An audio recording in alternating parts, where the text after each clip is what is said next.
दुकान बनाने में पीढ़ी जमाने लग जाते हैं। एक दुकान को जमाने में जमाने लग जाते हैं और ये चाहते हैं उसको तोड़ करके हटा दें, और एक पल में ये तोड़ना चाहते हैं।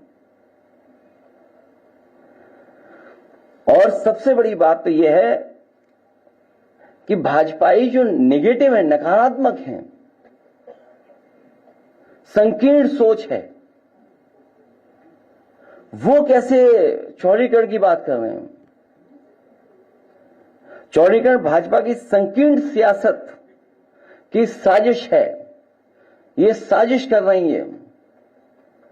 ये चौड़ीकरण जो कर रही है ये भाजपा की संकीर्ण सियासत की साजिश है।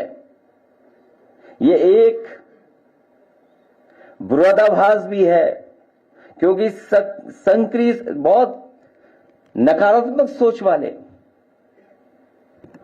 वो चौड़ा करने की बात कर रहे हैं। किसी की जीविका छीनने का अधिकार कब से मिल गया इनको? और भाजपा वाले अपनी ताकत का इजहार करना चाहते हैं अधिकारियों के माध्यम से। ये जो जीत या जो ये अधिकारियों के माध्यम से दबाव बनाना या मैसेज देना, डराना धमकाना, ये कितने दिन चलेगा? आज हम और आप लोग बैठे हैं तो और दिन कम हो गए हैं।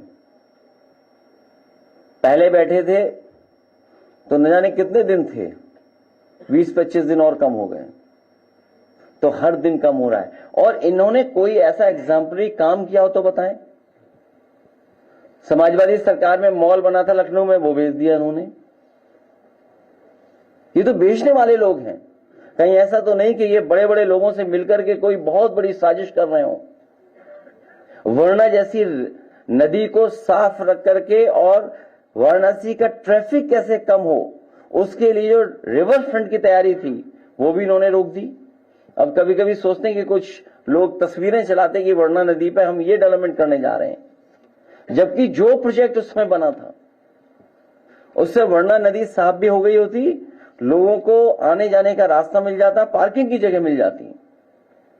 और मुझे खुशी इस बात की, आज दोबारा बात दोहरा रहा हूं मैं। विधानसभा में मैंने दोहराई थी बात और लोकसभा में मैंने ये बात कही, कई मौकों पर कहा मैंने कि आज जो मेट्रो जितनी भी चल रही हैं यूपी में, आपकी लखनऊ की मेट्रो समाजवादी की देन है, कानपुर की मेट्रो समाजवादी की देन है, नोएडा से ग्रेटर नोएडा जोड़ने वाली मेट्रो समाजवादी पार्टी की देन है, नोएडा को दिल्ली से जोड़ने के लिए मेट्रो समाजवादी पार्टी की देन है, आगरा की मेट्रो समाजवादी की देन है। और वहीं क्योंकि प्रधानमंत्री जी की कॉन्स्टिट्यूंसी में भी मेट्रो बन जाए, मेट्रो हो, इसलिए उस समय समाजवादी सरकार में पूरी डीपीआर बना करके और बजट 50 करोड़ दे करके हम लोग गए थे। और अगर समाजवादी सरकार बन गई होती तो वाराणसी में भी मेट्रो होती, और मेट्रो बनने के बाद आपको किसी भी गरीब की दुकान या इस तरह का डेमोलिशन का फैसला नहीं लेना पड़ता। अगर कोई बनारस में रोका है मेट्रो को, उस डेवलपमेंट को किसी ने रोका है, तो वो भारतीय जनता पार्टी है। जो ये परेशान किया जा रहा है दाल मंडी में, वो केवल अपना वोट सीधा करने के लिए। और अगर इनकी कोई तैयारी होती कि हम दाल मंडी को किस लेवल तक ले जाएंगे डेवलपमेंट, तो कम से कम किसी बड़ी संस्था से इस तरीके से स्टडी कराई होती। हालांकि ये दूसरे शहर की स्टडी है। बहुत कोई पत्रकार साथी अगर बहुत समझदार हो, हालांकि सब समझदार हैं, ये पन्ने पलट करके देख सकता है कि अगर एक प्रोजेक्ट के लिए कितनी डिटेल्ड स्टडी होती है। एक अगर प्रोजेक्ट शुरू करना हो तो कितनी डिटेल्ड स्टडी होती है उसकी। ये केवल मैं उदाहरण के लिए दिखा रहा हूं।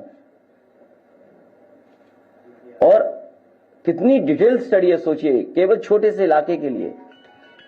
नक्शे हैं, क्या होना है, कैसे होना है, कितना फंड्स क्या है। यहां तो केवल कोई तैयारी नहीं है, बस सड़क चौड़ी करनी है। नहीं, वो इसलिए बुरा लग जाएगा बीजेपी को, इसलिए बताना नहीं चाहता हूं।